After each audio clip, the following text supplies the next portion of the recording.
Samantala, tumangging maghain ng tugon si U.S. Marine Lance Corporal Joseph Scott Pemberton ng basahan ng sakdal sa kasong pagpatay kay Jeffrey Jennifer Laude. Tineteknikal ng kanyang kampo ang sinasabing sanhi ng pagkamatay ng biktima na imposible raw magkasabay na pagkalunod at pagkasakal. Nakatutok si Rida Reyes. Bago mag-alas 5 ng madaling araw, dumating na si Lance Corporal Joseph Scott Pemberton sa Olongapo City Hall of Justice kahit alas 9 pa itinakda ang kanyang arraignment. Tulad noong Disyembre, inescortan siya ng US Marines at mga taga-NCIS. Kapansin-pansing walang PNP staff na nag-escort ngayon sa kanya. Ang mga militanteng grupong ito naman dumating pasado alas 8 ng umaga. Bandang alas 8:30 naman, nagdatingan na rin ang mga kapatid ng biktima na si Jeffrey Jennifer Laude. Matapos ang mahigit 4 na oras na paghihintay, natuloy ang arraignment o pagbasa ng sakdal.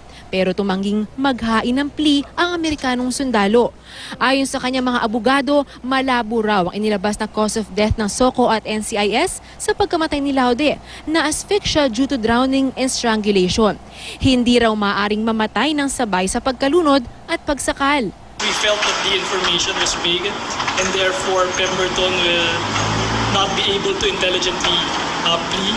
And so since the judge ordered Pemberton to still plead despite the vagueness of the information, Pemberton chose not to enter his plea today. Pero hirit ng prosekusyon, malinaw na sinakal muna ang biktima bago inilublob sa kubeta kung saan siya namatay dahil sa pagkalunod.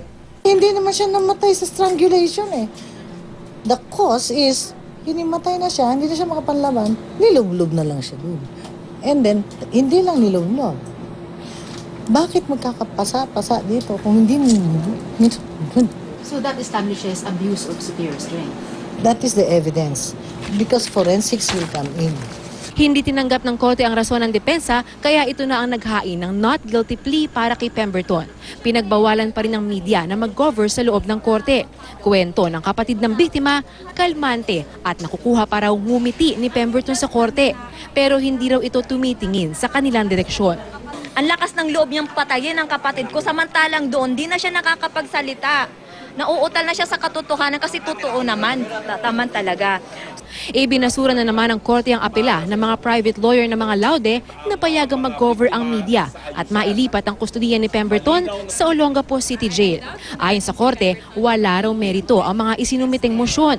Bukod dito, public prosecutor daw ang dapat humihingi nitong mga motion at hindi mga private prosecutor.